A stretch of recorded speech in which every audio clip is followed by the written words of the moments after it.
Fia la nga fa talo fa tu ne tu la le fi fa fonga so tatou atinu e mese o tatou pa anga fa fonga o ve pe tatou lo pe ma na me fa fonga le aso usi mai no fa fonga fa poponga tatou tala mai Samoa mo fai o lawina atu o no le anga le mai o tatou fa tupe o National Bank of Samoa ma le fale tali malo au le lei o le Skyview Villas ma le Dowell Venue tia pata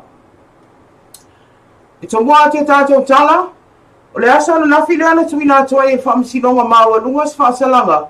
I se tina le ana modi el tamu whaiwha o leo tilo na lava toa lua. O ia leo mana mea tiukun, le ana ia whaunga aine se vai vevela sa aina I runga olona toa lua. Ma mua toa aine tele o vaenga le tino olona toa lua mai nei ngai o inga. Na ia whaatino ina. I toa lau longa le tua leo na whaalia ai, na mafua na whaatino I mana mea ia ngai o inga o lo matoa ilangona lava lona I te tele. I lona maua ino an whea tustusia, mai se tasi o whawhine, anga I lona toa lua. I le pōlea, mai e whaatino I loa, le nei soli ngā tūla whono. Na whaari ai whapea, na vai vevela e mana mea lona toa lua o moe o ia, ma a fia ai le tele o vaenga lona tino. Ma na whea ngai ai manu anga toi titi 12masina tau tong fitia, ma tau whapepe. I le lawina an whaasalanga I whamsinonga maua lungan tuina atu ai tau sanga atoa, e tuli mana mea to ese na ia toi fuatai e lona o mawhau. Maina na soli ngā tūla whono sa whaatino ina, ai le ngāta I lea ina ia tau whaafoe e lona ita inisi o pōkalame, e mawhai na whaatino to ese, I le taimi atoa o le a ia tuli ina. Ua whamania mai na whaamawai alo ia mai o le loia Silia Samoa mai lona tofinga, le fionga ia le malu Herman Retzlaff, e peona sa iai, mai ia tau aveina mai na lata le whātau sanga.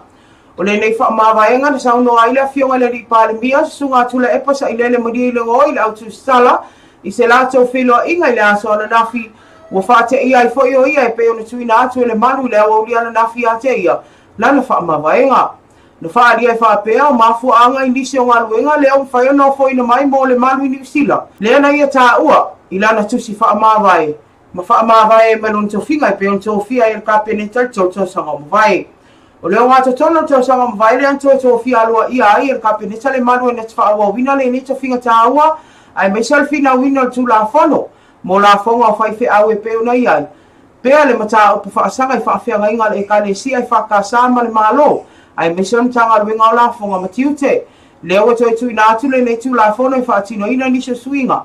Au le toi whaawa wina na tā o pawhaasanga I nisha whaafeanga inga le TALA'LASI ai whakasa ma le malo I numa le whaamsinonga. Ise o tala o tofia aloa ia nei al kapeneta ia sa mai tai e suafa I asieni tua lenga Warrenden. E whai mo pule fol wha apuputonga le sifa po le Samoa International Finance Authority. O le nei tofinga na awanua mai lava tausanga o mawae, le o tofia aloa ia asieni o se tasi o lo ia umia ina ntikeri o le wha tofala inga I mea tau tūla fono mai le Universitea o Kilani. Le o lo o au mawai malona a inga te minei. E tofia ina si eni au lo unga lua e fo I nisi o ngā luenga tau pulenga I au Kilani. Ma ua whaaria I le fo I le neta mai tai le nenga luenga. A ua loa fo I tau sanga o vea masui o fisila whaapoputonga le nei o le sifa. O si eni alo ia tau ave ina tua whamatai tu I whaasina mai lona a fia anga whale la tai ma ua whaipoipo e toa wha na ionalo. O le nei tofinga tau lulava tau sanga whaakon karate ma na pasi a ina alo ia ka pene telefai unga vai so umavai. Ua whaaria fo I toi tofia ina aloa ia ka peneta o su e Dr. Joseph Tawati e a vea ma ofisa Silia whaapoputonga su enga whaasai nise Samoa po le Strauss mo le isi tolu tausanga lumanai. Tala muli au iai pea Samoa le levai tau o farm ti munga mawha e wa o mai e lapta inga me le ofisa wa ai tau in ta vilinga o sa vili malolosi. Le eolo a vea ma mtangi a farm a fia I Samoa. Le whaasolo atu whai unga le nevai aso. O lo whaali ai whaapea o ta avilingo sa viri malolosi o lo I mātui sifo Samoa, mai o lo avea mamtangi a whaa o la talata mai pea mo Samoa I le aso nai, ma whaasolo atua I le aso saa. O lo ta ua fo I lapta inga nei mai le ofisa o wa ai taure ma mafa o ti mungom sa viri malolosi, e me whaian whaatupula ia ai se matangi a whaa ilo na vaenga mua, a toa ai mani si o pea o le sami. O nei lapta inga mai le ofisa o wa ai taure o fautua I naile ma malo le atinu. Ina ia tā pena I ono a fia Samoa ni matangi a wha, ai mai se lavo tanga talo o lala, ma papa a au ino whanga a fia ngō fia ino longa. Ua whaamania mai whae fofuanga al company wa aleles ale Samoa Airways e amatalia ni ana whimalanga inga mo te savai te milata mai.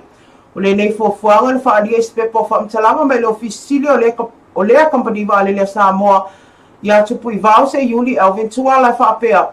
O stulanga le leitele lea e una I ele tu tau tangata tau whao mai boa mai whafo mo le motu tele I sala whai ale le ngā lulu e whaatasi o company wa alele e le ngā tai lea le office o touristi.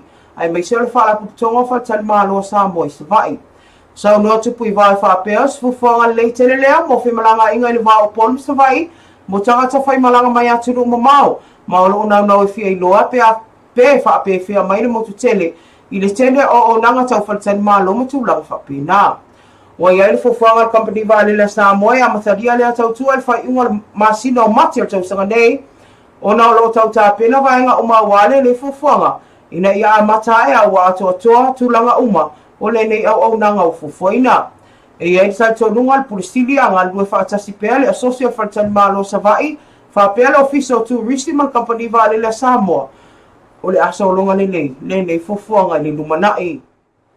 Ia le whafonga anga le tātou a tinu o e mese o nei tātou pa anga masani so poponga na o tātou tala mai Samoa nei fo itu lao le afiafi a mese le whai unga nei vai aso mo se sio le whapoponga le vai aso fau ai mo te minei to e whamawina ile anga le whaatai tātou whaltupe National Bank of Samoa ma le whaletari malo anga le le Skyview Villas mo le lango ina o tātou tala mai Samoa ai mo te minei mo nuia tele o whaasausonga whaasoifue.